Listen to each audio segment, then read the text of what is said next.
إلهي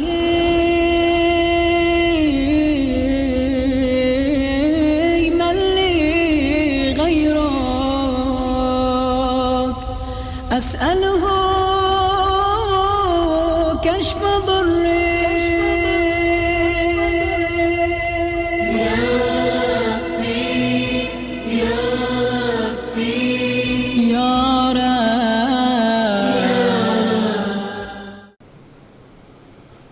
لا حول ولا قوة إلا بالله العلي العظيم. بسم الله الرحمن الرحيم. الحمد لله الملك الحق المبين، والصلاة والسلام على حبيب إله العالمين أبي القاسم محمد وآله الطيبين الطاهرين المعصومين المظلومين المنتجبين الميامين الشهداء الصديقين، سيما على بقية الله في الأراضين وحجته على العالمين. اللهم عجل له الفرج ولعنة الله على أعدائهم أجمعين. أما بعد، فقد قال الله عز وجل في كتابه المبين وقرآنه المجيد: بسم الله الرحمن الرحيم. لا يكلف الله نفسا إلا وسعها، وقال: وما جعل عليكم في الدين من حرج. امام حسن مجتبی علیہ السلام کی ولادت کل رات خوشحالی تھی، اور جس سبجیکٹ یا ٹاپک پہ ہم نے بات شروع کی تھی وہ چونکہ امام زمانہ کے ٹاپک سے مل جائے گا، اس لیے آج کی ہماری اسپیچ وہیں سے کنیکٹ ہو رہی ہے جہاں پہ کل کی اسپیچ کا آخری حصہ آیا تھا، اور وہ یہ کہ امام حسن نے شریعت کے اس کنسپٹ کو کلیئر کیا کہ دین بہت ہی سمپل اور بہت ہی ایزی ہے۔ اب یہ حدیث تو آپ نے بہت سنی ہے کہ ایمان کے 10 درجے ہیں، سلمان کو 10 کے 10 ملے، ابو ذر کو 9 ملے، عمار کو 8 ملے، مقداد کو 8 ملے، اور عمار کو 7۔ اور جو سلمان کا اسٹیٹس ہے، ابو ذر، اگر ان کو یہ پتہ چل جائے کہ سلمان کہ کیا ویوز ہیں یا کیا عقیدہ ہے، تو شاید ابو ذر سلمان کو کنڈیم کرے۔ اب یہ حدیث بہت ڈیٹیل ڈسکرپشن چاہتی ہے، یہ ایکسپلینیشن اس کو چھوڑیں، لیکن اس کا ایک سائیڈ میں میسج یہ کہ ہر آدمی اپنے اسٹیٹس کے حساب سے قیامت کے دن اس کو جواب دینا۔ 21 سینچری میں ہمارا سب سے بڑا پرابلم یہ ہے کہ اپنے ایمان کو کیسے بچائیں، how to save, how to protect our ایمان۔ اور آج اگر ہم اس طرح سے امام کے صحابیوں کو فالو کریں جو فرسٹ ہجری میں تھے، تو یہ پاسبل نہیں۔ رشید حجری امام علی کے بہت ہی کلوز جو کمپینین ہیں، کلوزسٹ، جنہیں امام علی اسپیشل لیسن دیا کرتے تھے جنرل پبلک سے ہٹ کر، میثم تمار، کمیل،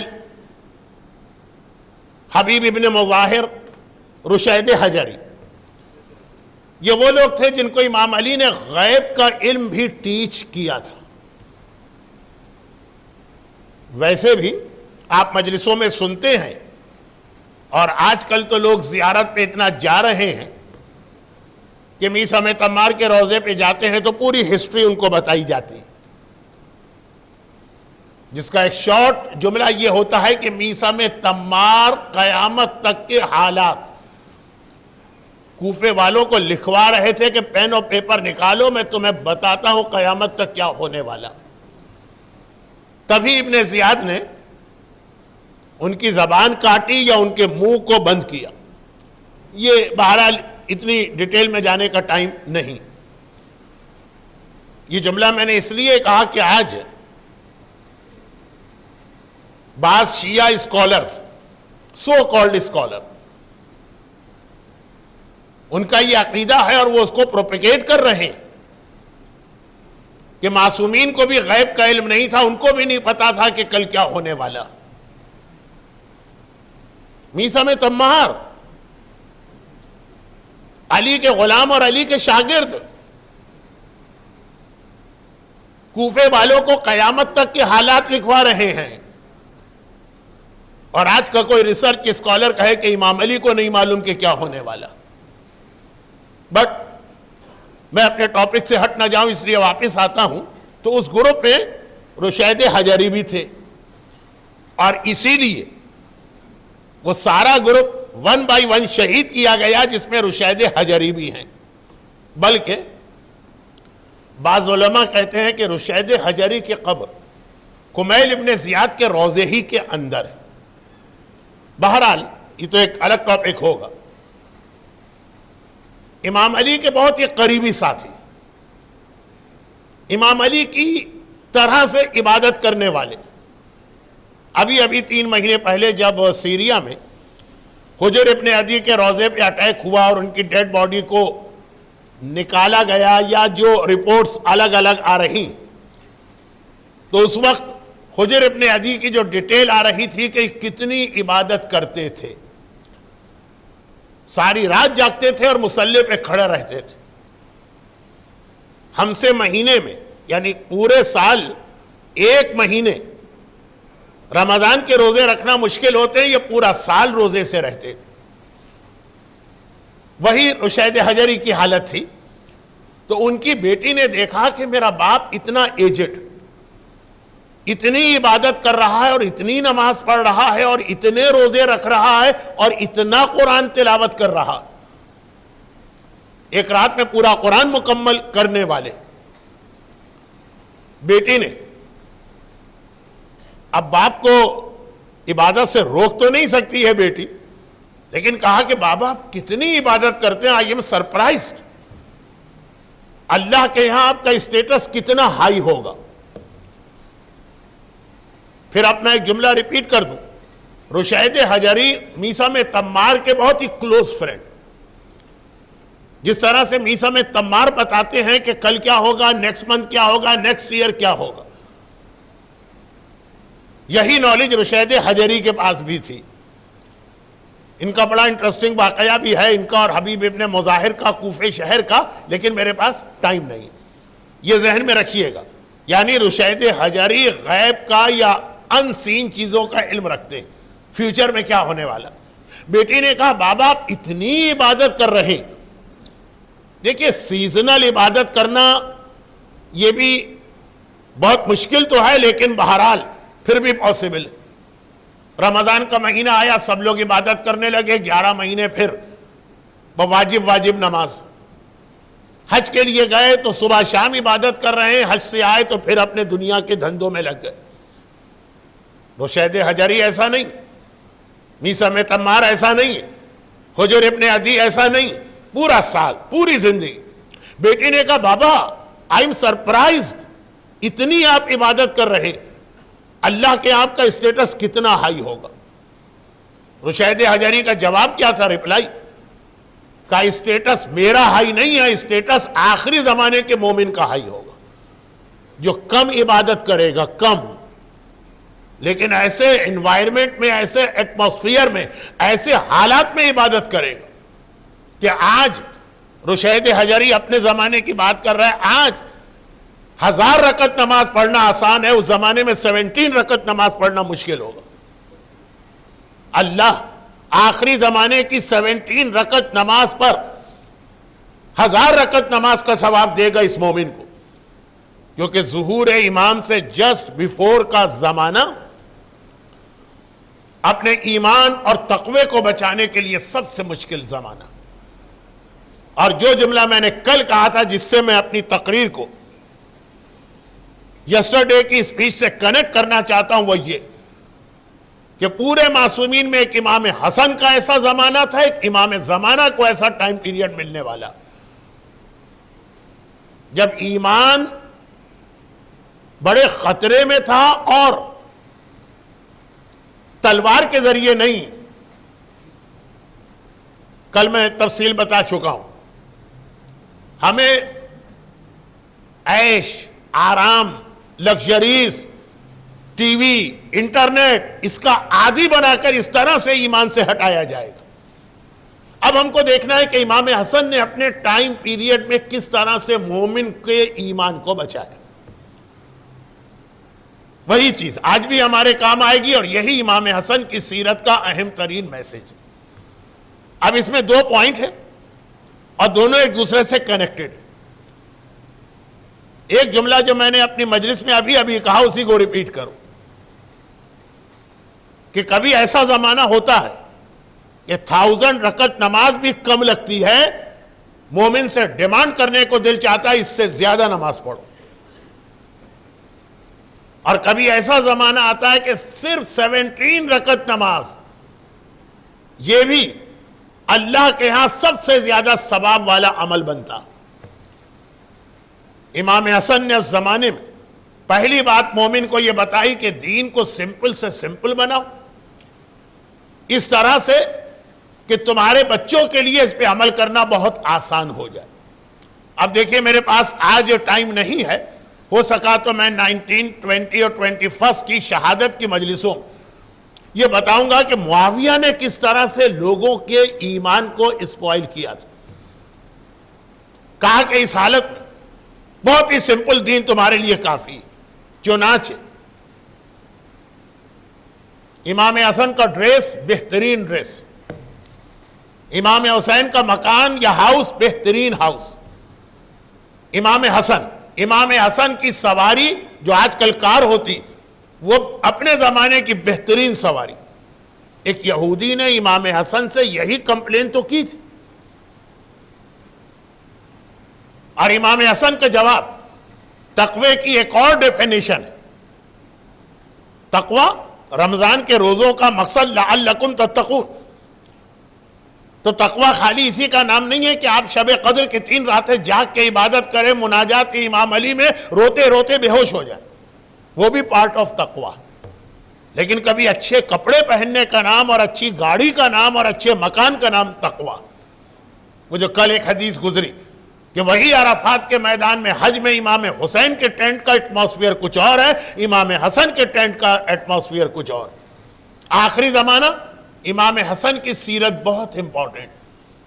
تو وہ جو یہودی نے کمپلین کی تھی، امام حسن مدینے کی ایک اسٹریٹ سے اپنے گھوڑے پر بیٹھ کے جا رہے، بہترین گھوڑا۔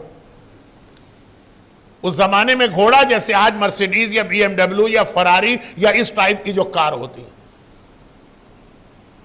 اس نے امام حسن کو روک دیا اور کہا کہ ایک بات بتائیے، آپ کے جد جس کو آپ رسول مانتے ہیں، اس نے یہ فرمایا، یعنی آپ لوگ کہتے ہیں، آپ کا کلیم کہ رسول نے یہ کہا الدنیا سجن للمؤمن وجنت للکافر والآخرت جنت للمؤمن والسجن للکافر۔ آپ کے نانا نے تو یہ کہا کہ دنیا مومن کے لیے جیل، پریزن، اور کافر کے لیے دنیا جنت ہے، ساری نعمتیں، اور آخرت مومن کے لیے جنت ہے، کافر کے لیے جیل۔ یہ آپ کے نانا نے کہا۔ امام حسن نے کہا بے شک، میرا نانا سچا رسول ہے، اس نے سچی بات کہی۔ کہا تو کمپیئر کریں مجھے اور آپ کو، میں مدینے کا فقیر، یہ سڑک پر بیٹھ کے بھیک مانگتا، میرے کپڑے دیکھیے کتنے پھٹے ہوئے اور پرانے، میرے گھر میں چل کے دیکھیے کبھی 2 دن گزر جاتے ہیں کھانے کے لیے ایک روٹی نہیں ہوتی۔ آپ اپنی سواری دیکھیے، آپ اپنا ڈریس دیکھیے، آپ اپنا مکان دیکھیے۔ آپ کے نانا نے تو کہا تھا کہ مومن دنیا میں جیل میں ہوگا، میں تو کافر ہوں نا، یہ مجھے لگ رہا ہے کہ میں جیل میں ہوں، اور آپ کی حالت دیکھ کے لگ رہا ہے کہ اس دنیا میں آپ کو جنت ملی ہوئی۔ یا آپ کے نانا کا فرمان غلط ہے، اور یا پھر اب یہ یہودی کا جملہ ریپیٹ کر رہا ہوں، یا پھر آپ کافر ہیں اور میں مومن ہوں۔ امام حسن نے اس کے جواب میں چیز کو واضح کیا۔ بہت مشہور روایت ہے، ٹائم کم ہے تو میں مشہور حدیثوں کو پورا نہیں پڑھتا ہوں۔ امام حسن نے کیا رپلائی دیا وہ میرا سبجیکٹ نہیں ہے آج کا۔ میرا سبجیکٹ یہ ہے کہ اس یہودی نے امام حسن پہ یہ آبجیکشن کیا کیوں؟ وائے امام حسن کا ڈریس دیکھ کر، وائے امام حسن کی کار دیکھ کر، وائے امام حسن کا مکان دیکھ کر، وائے اس کے گھر میں فاقہ ہے امام حسن کے دسترخوان پر، بہترین سے بہترین کھانے رکھے ہوئے، یہ دیکھ کر یہ امام حسن صاحب ایمان کو بتا رہے ہیں کہ یہ ساری چیزیں بھی پارٹ آف تقوی۔ کبھی فاقے کرنے کا نام تقوی ہوتا ہے اور کبھی بہترین کھانا کھانے کا نام تقوی۔ کوئی زمانہ ایسا آتا ہے کہ پھٹے ہوئے کپڑے پہننے کا نام تقوی ہے اور کبھی بہترین لباس پہننے کا نام تقوی۔ آخری زمانے میں اس چیز کو بہت سمجھنا۔ ایک حدیث ہمارے یہاں آج کل بہت پڑھی جا رہی، although جو لوگ اس کا انٹرپریٹیشن کر رہے ہیں وہ تو ایز اٹ از نہیں ہے، لیکن اپنی جگہ حدیث تو صحیح ہے نا، کہ مولا نے کہا علموا اولادکم بغیر زمانکم فانہم خلقوا لغیر زمانکم۔ دیکھو جیسا تم نے اپنا ٹائم پیریڈ گزارا اپنی اولاد کو ویسا نہ بنانا، انہیں ان کے ٹائم کے اعتبار سے تعلیم دینا۔ تمہارا زمانہ الگ ہے، ان کا زمانہ الگ۔ اب یہ وہی سیرت امام حسن کا پیغام، جیسے جیسے زمانہ مشکل ہوتا جائے گا، یعنی آخری زمانہ، دین جتنا سمپل رکھیں گے اتنا آپ کے لیے آسان۔ بہت ہی مشہور ایک روایت ہمارے یہاں پڑھی جاتی ہے، میرے پاس ٹائم نہیں ہے تو بہت ہی مختصر بتا دوں۔ اچھا یہ روایت جو ہے سم ٹائمز پبلک سمجھتی ہے کہ کوئی جوک ہے، نہیں، یہ روایت ہے کتاب کافی کی والیوم 8 اور روضۃ الکافی کی۔ ہماری حدیث کی سب سے فیمس بک ہے کافی، اصول کافی، فروع کافی، روضہ، اس کی آخری والیوم کی یہ حدیث ہے۔ اور ایک سوال امام معصوم فرما رہے ہیں، کافر کو مومن بناؤ، بہت بڑی عبادت ہے، بہت ثواب ہے اس کا۔ خیبر کا قلعہ جب میرا مولا علم لے کے گیا، مرہب کو قتل کرنا ہے، خیبر کے قلعے کو فتح کرنا، تو رسول اللہ نے کیا کہا تھا؟ اے علی، پہلے کوشش کرنا کہ اس کو کنونس کر کے مسلمان کر لو۔ ایک کافر کو مسلمان کرنا دنیا کی سب سے بڑی نیکی، اس سے زیادہ ثواب اور کسی چیز میں نہیں۔ مرہب کو بھی قتل نہ کرنا، جو اتنے دنوں سے پتہ نہیں کتنے مسلمانوں کو قتل کر چکا ہے۔ کہا لیکن نہیں، پہلے پریچنگ، پہلے تبلیغ، ہر ایک کو معلوم۔ مگر امام فرماتے ہیں کافر کو مسلمان کرنا بڑا ثواب ہے، اور مسلمان کو کافر بنانا اس سے بڑا گناہ۔ اور اس کے بعد پھر امام نے وہ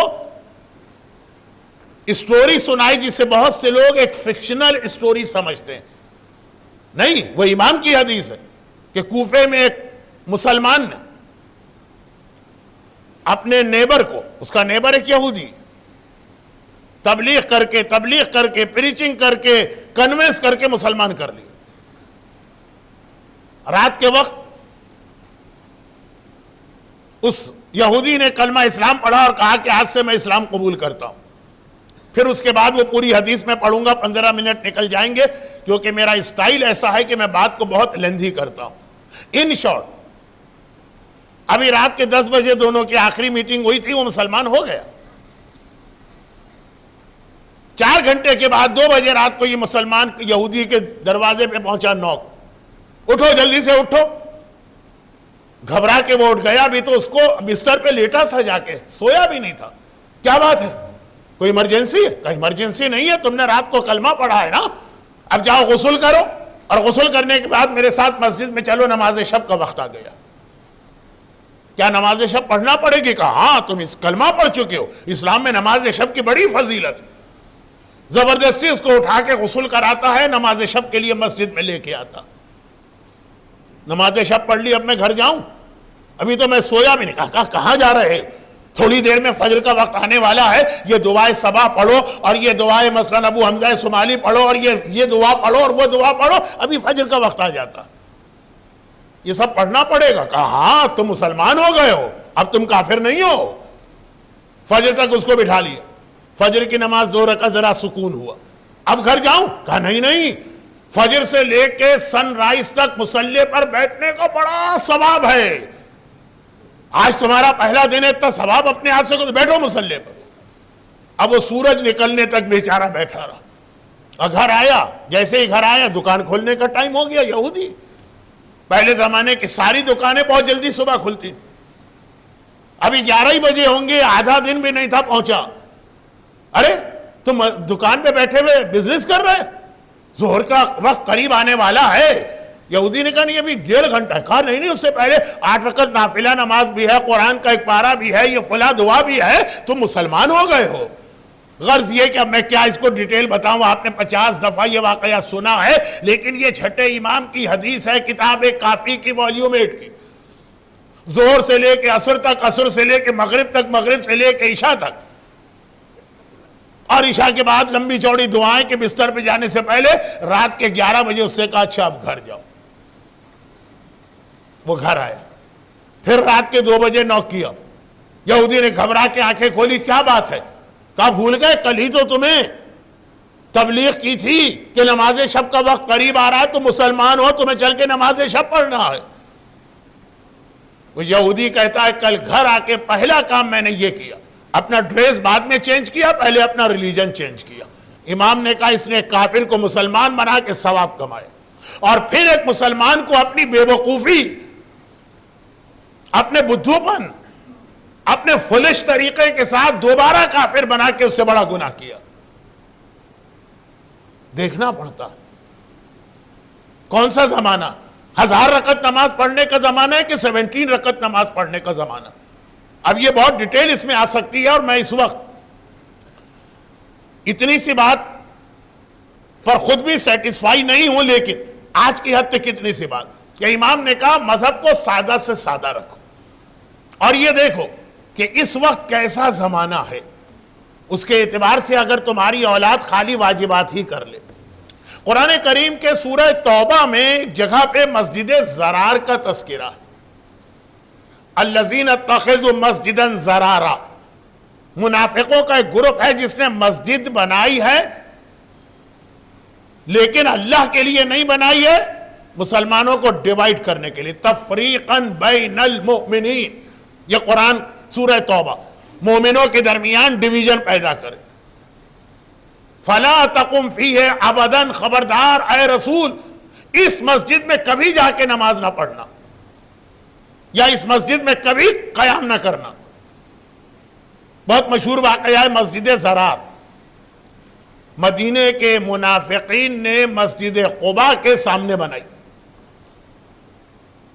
اور منافق جب کوئی غلط کام کرتا ہے پہلے ایکسکیوز لے کر آتا ہے، کوئی ایکسکیوز، وہ ایکسکیوز لے کر آئے کہ یا رسول اللہ مدینے کی پاپولیشن بہت زیادہ ہو گئی اور ایک مسجد میں پورا کراؤڈ نہیں آ رہا ہے، اس لیے ضرورت ہے کہ ایک دوسری مسجد بھی بنائی جائے۔ لیکن ان کی نیت یہ نہیں ہے، قرآن کہہ رہا ہے، ہم اور آپ تو کیا بتائیں گے انٹینشن کیا ہے۔ قرآن تفریقا بین المومنین، قرآن نے کہا فلا تقم فیہ ابدا، خبردار اس مسجد میں کبھی نہ جانا۔ وَلَمَسْجِدٌ أُسِّسَ عَلَى التَّقْوَى مِنْ أَوَّلِ يَوْمٍ أَحَقُّ أَن تَقُومَ فِيهِ، اس مسجد میں جاؤ جو تقوی پر بنائی گئی ہے پہلے دن سے، اس میں جا کے عبادت کرو اور حاضری دو، وہ ہے مسجد قباء۔ بعض مفسرین کہتے ہیں کہ اس سے مراد مسجد النبوی ہے، لیکن صحیح روایت یہ ہے کہ مسجد قباء۔ بھئی یہ سارے فیسز مجھے نظر آ رہے، 90% تو مسجد قباء کی زیارت کر کے آئے، تو قرآن نے کہا یہ مسجد غلط ہے، اس میں مت جاؤ، اس میں جاؤ۔ اب یہ میں بات کرتے کرتے سلپ ہو کے کہاں چلا گیا، ایک بہت ہی اہم رول پر۔ مذہب کو سمپل کرنا ہے اور یہ ایک رول یاد رکھنا، کہ اسلام میں خالی ڈونٹ اور ڈونٹ اور ڈونٹ اور ڈونٹ نہیں، یہ مت کرو، یہ مت کرو، یہ مت کرو، یہ مت کرو، صرف یہ نہیں ہے. ہم اپنے بچوں کو یہی سکھاتے ہیں. اس کا ایک آلٹرنیٹ ہے، اس کا ایک سبسٹیٹیوٹ ہے کہ اگر یہ حرام ہے تو اس کے بدلے اللہ نے حلال کی چیز تمہیں کیا عطا کی. یہ مسجد غلط ہے، اس میں مت جاؤ، مگر یہ نہیں کہا گھر بیٹھ جاؤ، نہیں، وہ دوسری مسجد صحیح ہے، اس میں مت جاؤ، اس میں جاؤ. اور آخری زمانے میں سب سے زیادہ اس چیز کے اوپر معصومین نے ایمفیسائز کیا ہے اپنے بچوں کو بہت ہی سمپل ریلیجن سکھاؤ، جہاں جہاں اللہ نے فیسیلیٹیز دی اور فیسیلیٹیز بتاؤ. جو جو چیزیں حلال خدا پیغمبر نے اپنی ایک بیوی کو خوش کرنے کے لیے، یعنی خوش کرنا تو میں غلط کہہ گیا، بہرحال اس کے بہت سارے ریزن تھے، کہا کہ میں شہد نہیں کھاؤں گا. قرآن نے کہا جو چیز اللہ نے حلال کی وہ تم اپنے آپ پہ کیوں حرام کر رہے ایک عورت کو خوش کرنے کے لیے؟ تو اب کیا کیا چیزیں اللہ نے حلال کی یہ بتانا ضروری، ورنہ ریلیجن کا ایک بڑا سخت کنسپٹ ذہن میں آئے گا. لیکن بات بہت لمبی ہو رہی ہے، اور اگر میں ذرا سا اس چیز کو اور آگے لے گیا تو آج کی اسپیچ انکمپلیٹ رہے گی. اسپیچ کا شروع کا جملہ کیا تھا؟ امام حسن نے اس لیے دو فیزز میں، دو اسٹیجز میں ہمارے سامنے وہ پالیسی پیش کی ہے کہ جب امام زمانہ کا ظہور قریب آ جائے تو تمہیں کیا کرنا، دین کو آسان بناؤ. اور پھر یہ پاسبل ہی نہیں جب تک کہ آپ کے پاس دین کی نالج نہ ہو. لاسٹ ایئر آج ہی کی رات، لاسٹ ایئر میں اس دارالسلام میں آیا تھا، اور یہی 15 روزے کے بعد نائٹ آف 16 میری تقریر کا یہ جملہ تھا. صرف ایک جملہ ریپیٹ کر رہا ہوں کہ میں نے عرض کیا تھا کہ امام حسن، اور یاد رکھیے کہ آج کے زمانے میں بھی امام حسن کی سیرت میں یہ دوسرا پوائنٹ بہت اہم، کہ دین سمپل بن نہیں سکتا جب تک کہ تمہارے پاس دین کی نالج اور دین کا علم نہ ہو. امام حسن کی سیرت میں سب سے زیادہ جو اہم چیز بتائی گئی وہ تلوار چلانا نہیں ہے، وہ علم امامت کو ظاہر کرنا. ٹائم میرے پاس لاسٹ ایئر بھی نہیں تھا، ٹائم میرے پاس آج بھی نہیں، تو صرف ایک جملے میں عرض کر دوں، جو حسن مجتبیٰ کے علم کے واقعات ہیں وہ امام حسین کے ایسے واقعات ہمارے پاس نہیں. نعوذ باللہ میں یہ نہیں کہہ رہا ہوں کہ حسین کا اسٹیٹس کم ہے. امام حسن کا انٹروڈکشن، کیونکہ امام حسن کو جس زمانے کو فیس کرنا تھا اس کے اعتبار سے امام حسن کا علم تلوار نہیں. اچھا، تلوار امام حسن سے جنگ صفین میں چلوائی گئی، مولا نے حسن کو بھیجا صفین کی لڑائی میں یہ بتانے کے لیے کہ اگر حسن صلح پہ دستخط کرے گا تو اس کا مطلب یہ نہیں ہے کہ نعوذ باللہ وہ کمزور ہے یا کوئی کاوڑ یا بزدل ہے. تلوار چلانا حسن جانتا ہے اور اپنے باپ کی طرح سے جہاد کرنا جانتا. لیکن حسن کی سب سے بڑی جو کیریکٹرسٹک ہمارے سامنے آئی وہ حسن کا علم ہے. رسول خدا کے پاس خضر نبی ایک سوال پوچھنے آئے، گود میں ایک طرف حسن بیٹھے ایک طرف حسین بیٹھے. رسول نے خضر نبی کو ڈائیورٹ کیا حسن کی طرف. امام حسن کی ولادت 3 ہجرہ میں ہوئی تھی، کل میں غلطی سے 2 ہجرہ کہہ گیا، خیر. لیکن حسن حسین میں فرق کتنا، 11 مہینے. تو ایک ایج ایک جیسے دونوں لگتے. خضر نبی کو بھیجا حسن کی طرف. احرام کی حالت میں ایک بدو نے شتر مرغ یعنی آسٹرچ کے انڈے بھون کے کھا لی. مولا کے پاس آیا، کفارہ کیا ہے؟ علی نے حسن کی جانب بھیجا، جاؤ میرا بیٹا حسن تمہیں جواب دے گا. ایک آدمی غار میں ریڈ ہینڈڈ پکڑا گیا، ایک ڈیڈ باڈی تھی اور اس آدمی کے ہاتھ میں چھری تھی جس پہ خون لگا تھا اور اسے ہینگ کیا جا رہا تھا کہ اوریجنل قاتل آ گیا کہ نہیں اسے تو میں نے قتل کیا. اب مسئلہ بہت کمپلیکیٹڈ ہو گیا. امام علی کے پاس لوگ بھیجے, کہا کہ حسن کے پاس جاؤ, حسن اس سوال کا جواب دے. رومن امپائر کے بادشاہ نے معاویہ کے نام ایک خط لکھا کہ یہ میرے 5 سوال ہیں, اس کا جواب دو. معاویہ کیا جواب دے سکے؟ اس نے اپنے آدمی کو بھیجا مولا علی کے پاس.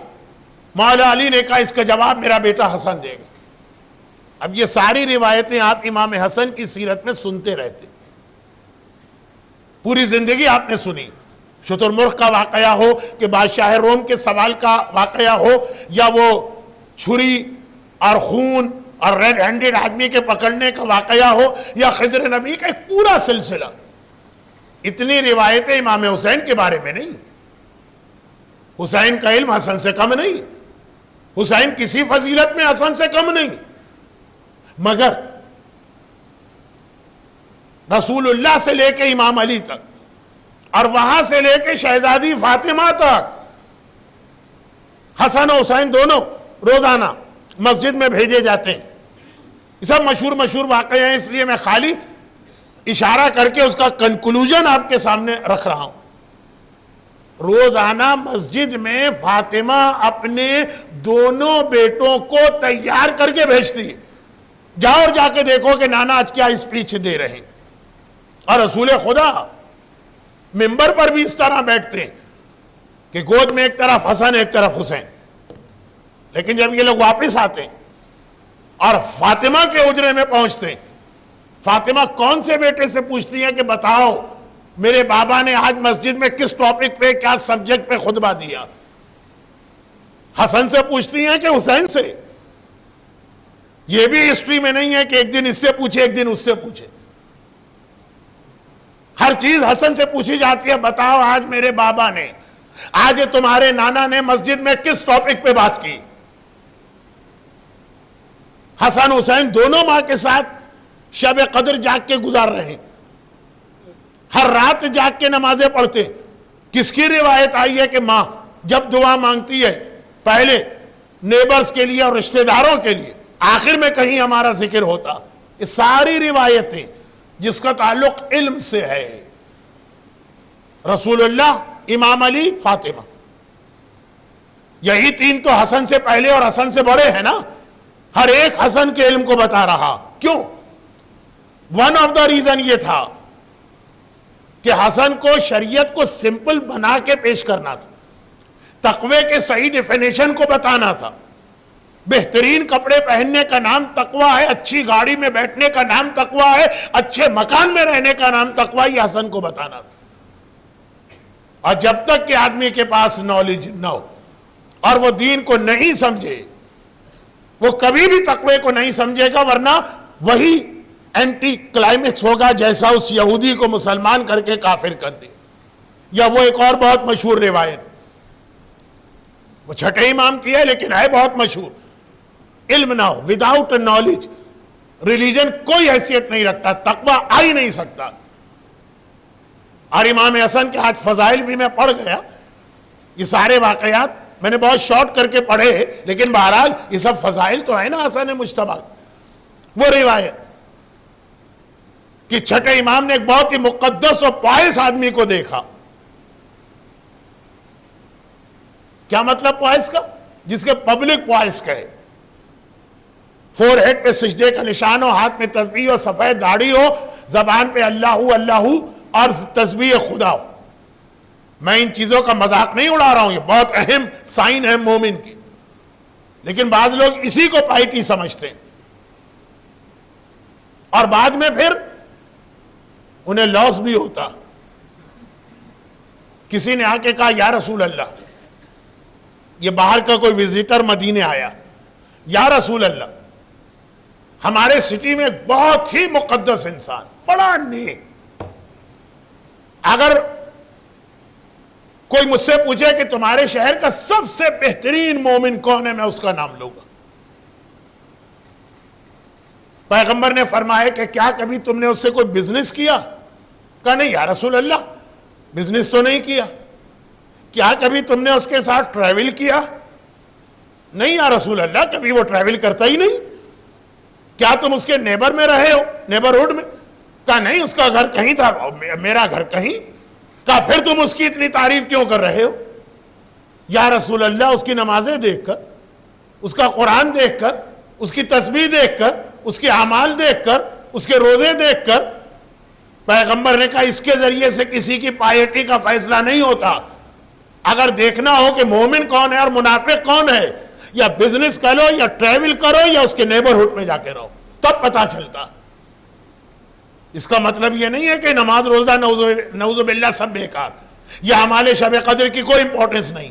میں اسی طرف آ رہا ہوں، لیکن عرض یہ کر رہا ہوں کہ جسے جرنل پبلک بہت پائے سمجھتی ہے، ایسا ایک آدمی، بہت ہی فیمس حدیث پڑھ رہا ہوں، چھٹے امام کے ساتھ مسجد سے نکلا، مدینے کی مسجد. نماز کے بعد ہر مسجد کے باہر بہت کراؤڈ ہوتا ہے مارکیٹ میں، وہی شاپنگ کا وقت ہوتا. امام نے دیکھا کہ یہ فروٹ والے کی دکان پہ گیا، بہت رش تھا. فروٹ والا لوگوں سے باتوں میں لگا، اس کو فروٹ دے رہا، اس کو فروٹ دے رہا. اس پوائس آدمی نے چپکے سے 2 انار اٹھا کے اپنے کپڑے کی جیب میں ڈالے اور آگے بڑھ گئے. عربوں کے کرتے دیکھے ہیں نا کہ پورا آدمی بھی آپ چھپا لے تو پتہ نہ چلے. 2 انار جیب میں ڈالے اور آگے بڑھ گئے. آگے گیا تو وہ ایک بریڈ والے کی دکان تھی، وہاں بھی بہت رش، گرم گرم بریڈ آ رہی ہے، سب کو اپنے گھر لے جانا. اس نے چپکے سے وہ بھی 2 بریڈ اٹھائی اور جیب میں ڈالی اور مدینے کے باہر گیا. امام کے زمانے میں اتنا سا مدینہ ہے.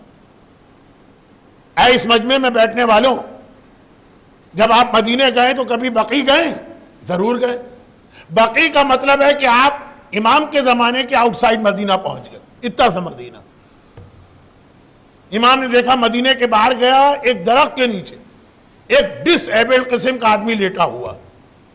بڑے پیار اور محبت سے جا کے روٹی اس کو کھلائی اور انار توڑ کے ایک ایک دانہ اس کو منہ میں ڈالا.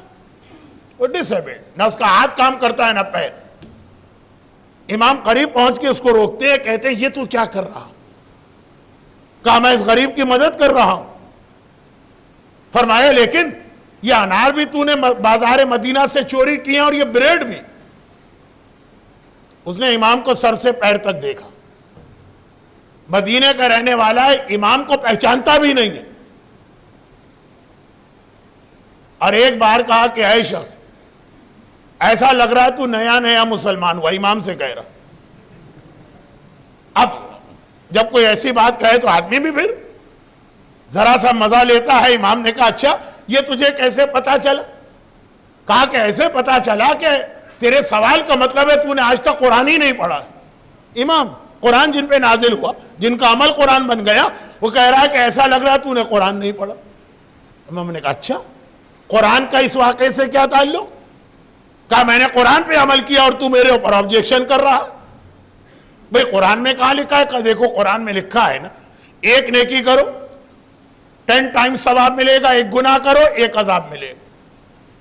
میں نے 4 چیزیں اللہ کے راستے میں چیریٹی کی ہیں، 4 ملٹیپلائی بائی 10 40 نیکیاں ملی. 4 گناہ کیے، اس میں سے 4 مائنس کر لے اللہ، 36 تو آخر میں بیلنس بچے گا نا. اس پورے معاملے میں میں نے 36 نیکیاں کما لی. جو میں نے کیا ہے وہ قرآن کیا. امام کا جواب آپ کو یاد ہوگا، اور اسے آپ روزے کی آیت سے ملائیے. امام نے فرمایا تو نے آدھا قرآن پڑھا اور آدھا قرآن نہیں پڑھا. افتؤمنون ببعض وتکفرون ببعض. آدھے قرآن پہ عمل کرتے ہو اور آدھے کو بھول جاتے ہو. قرآن میں یہ بھی تو لکھا ہے کہ انما یتقبل اللہ من المتقین. اللہ نیکی خالی متقی کی قبول کرے گا. دنیا بھر نیکی کرتی رہے، اللہ کے ایکسیپٹڈ ہے صرف اور صرف متقی کی نیکی. جب تو نے 4 چیزیں چوری کی، تقوی نہ رہا. جب تقوی نہ رہا تو ثواب کچھ نہ ملا. لیکن 4 گناہ کیے، اس کا عذاب تجھے ملے گا. نیکی 1 بھی نہیں کمائی، گناہ 4 تیرے نامہ اعمال میں آ گئے.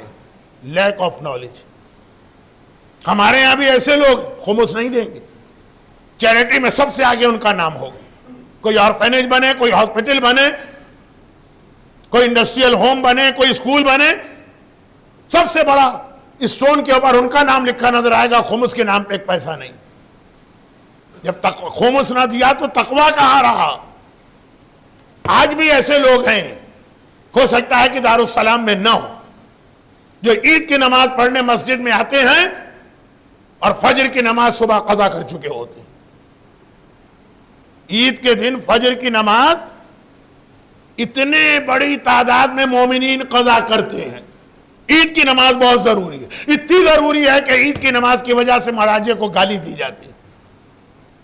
ہمارا بیٹا کل عید کی نماز پڑھ رہا ہے، ہم آج عید کی نماز پڑھ رہے ہیں، یا ہماری نماز غلط یا اس کی نماز غلط؟ جو ایک سنت نماز ہے، جو ایک سنت نماز ہے، فجر کی نماز واجب تھی، وہ پڑھنا تھی، وہ قضا کر دی۔ عید کی نماز نہیں قضا ہونی چاہیے۔ شیخ سعدی کے والد کا ایک واقعہ میں اکثر پڑھتا ہوں، بہت ہی شارٹ، آج بات یہیں پہ کمپلیٹ ہو جائے گی، کیونکہ ابھی خوشحالی کا دن ختم ہوا تو آج بھی میں غم کا بیان نہیں پڑھوں گا۔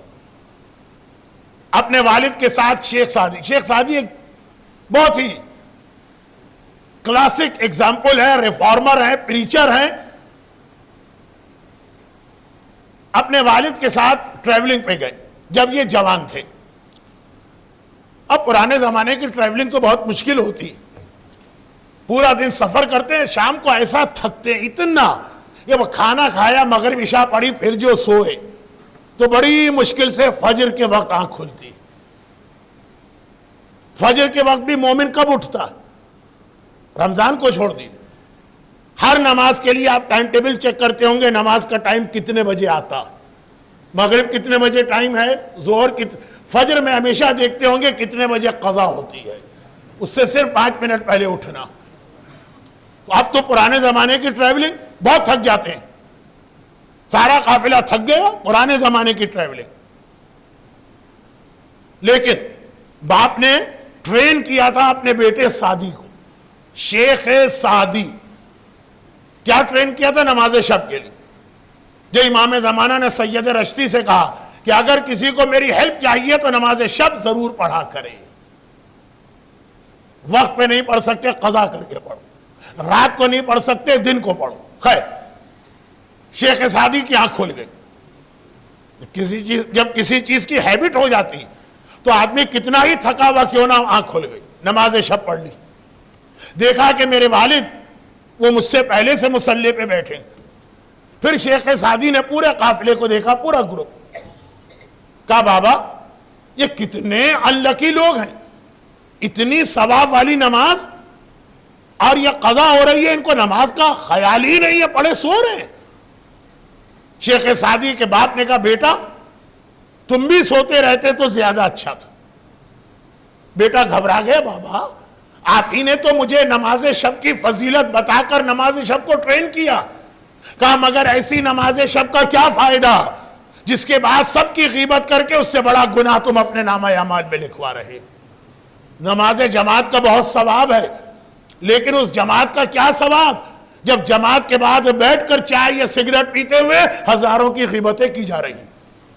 اس نماز عید کا جو سنت ہے کیا فائدہ جس کے بعد عام آدمی نہیں، مومن اور مرجے اور نائب امام کی توہین کی جا رہی ہے اور ان کے اوپر کرٹیسائز کیا جا رہا۔ Lack of knowledge. خمس نہیں دیں گے چیریٹی لے جاؤ، رمضان کا روزہ نہیں رکھیں گے 27 رجب کا روزہ ضرور رکھیں، فجر کی نماز قضا کریں گے، عید کی نماز ضرور پڑھیں۔ امام حسن کی سیرت کا اہم ترین پیغام یہی، اور یہی زمانے کے امام کا ایک اہم میسج ہے۔ صرف ایک جملہ عرض کیا اور آج کی بات ختم ہوگی۔ یہ بہت مشہور حدیث ہے، آپ نے کئی علماء سے سنی ہوگی، اس طالب علم سے بھی سن لیجیے، اور پھر اسی حدیث کو سامنے رکھ کر فوکس میں یہ حدیث رہے گی، ہماری ریمیننگ 11 اسپیچز ہوں گی، کہ فرماتے ہیں امام معصوم کہ جب میرا بیٹا آئے گا 20 سال کا وہ نوجوان قتل کر دیا جائے گا جسے حلال و حرام کی نالج نہیں۔ یہ نہیں کہا کہ بے نمازی قتل ہوگا، یہ نہیں کہا کہ شرابی قتل ہوگا، یہ نہیں کہا کہ حرام کھانے والا قتل ہوگا، وہ قتل ہوگا جو حلال و حرام کی نالج نہیں رکھتا۔ اور یہی حدیث امام ذرا سی اس کی ورڈنگ چینج کر دیجئے تو میری آج کی تقریر کا آخری جملہ آ گیا. ذرا سی اس حدیث کی ورڈنگ چینج کر دیجئے تو یہ بنے گی دعا افتتاح جو آپ ایٹ لیسٹ 29 ڈیز تو تلاوت کرتے.